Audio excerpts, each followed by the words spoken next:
હું કાવ્યા કથિરિયા. મને ભારતીય જનતા પાર્ટીએ લોકસેવા કરવાનો એક મોકો આપ્યો છે, એના માટે ખૂબ ખૂબ ધન્યવાદ. અને હું મારા પૂરા પ્રયત્ન કરીશ કે વરાછા વિસ્તારમાં આવતા જે પણ થોડા ઘણા પ્રશ્નો હશે, એના લોકોને પડતી કંઈક તકલીફો હશે, એના માટે આપણે પૂરા પ્રયત્ન કરીશું. અને મોદીજીએ ઘણો બધો વિકાસ કર્યો છે, જે આપ સૌને ખબર છે કે આપણી પાર્ટી કેટલી વિશ્વ લેવલે કેટલું મોટું આપણું નામ છે. અને મોદીજીના જે કાર્ય છે એ ઘણા બધા આપણને આખી દુનિયા જાણે છે કે આપણા વિશ્વગુરુ છે. અને મોદીજી આપણા પૂરા વિશ્વમાં ડંકો વગાડ્યો છે. અને વરાછામાં જેટલા આપણા વોર્ડ નંબર 3માં જેટલી પણ વિકાસના કાર્યો થયા છે તેના માટે પણ આપણે લોકોને માહિતગાર કરવાના છે. અને લોકોને ઘર ઘર જઈ સુધી લોકસંપર્ક કરીશું.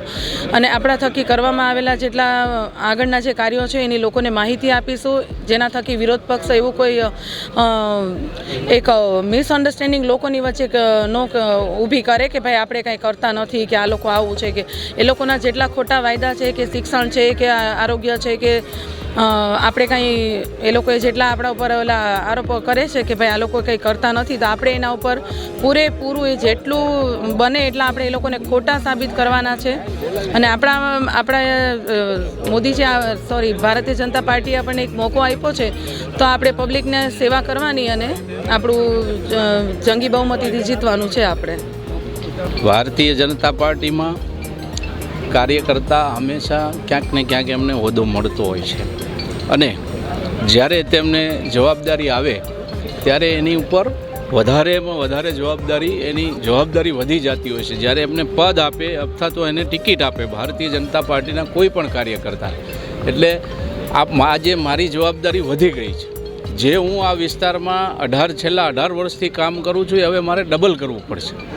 એ મારી જવાબદારી આજે વધી છે. એ ભારતીય જનતા પાર્ટીએ અને પ્રદેશ નેતૃત્વ, શહેરના નેતૃત્વે મને પસંદ કરી અને મારી ઉપર જે પસંદગી દોડી છે અને મને પસંદ કર્યો છે કોર્પોરેટર તરીકે ચૂંટણી લડવા માટે, તો એ મારી જવાબદારી છે.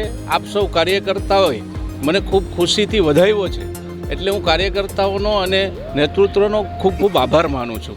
ભારતની અંદર જ્યારે નરેન્દ્રભાઈ મોદીની સરકાર છે ત્યારે અનેક યોજનાઓ એવી છે જે રાજ્ય સરકારની અને કેન્દ્ર સરકારની, જે લોકોની સુખાકારી માટે કામ કરતી સરકાર છે.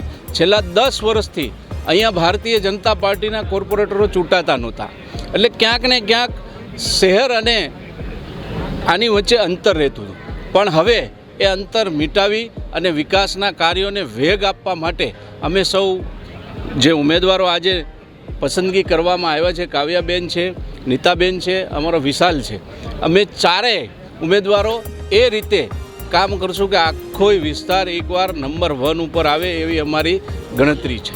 વિરોધ પક્ષને સામે લડવા માટે આપણે કોઈ સ્ટ્રેટેજી ગોઠવવી જ ના પડે. આપણા કાર્યકર્તાને જે ઉત્સાહ અને આજે જે આપણે કામગીરી સતત કરી રહ્યા છે, માનનીય બંને ધારાસભ્યો માનનીય કુમારભાઈ કાનાણી સાહેબ અને માનનીય મંત્રી શ્રી પ્રફુલભાઈ પાનસેરિયા સાહેબ, બંનેની ઓફિસથી આપણે એટલા બધા કાર્યો કરીએ છીએ તો વિરોધ પક્ષ ખાલી રોડે આટા મારે છે, જ્યાં જાય ત્યાં લાઈવ થઈ જાય. જવાબદારી એમની હતી છતાં લાઈવ કરી અને લોકોને ખોટા ગેરમાર્ગે દોર્યા છે. એને કામ નથી કર્યા અને લોકોને ખોટા ગેરમાર્ગે દોર્યા છે. એના માટે કોઈ સ્ટ્રેટેજી ન હોય, એમને ખુલ્લા પાડવાના.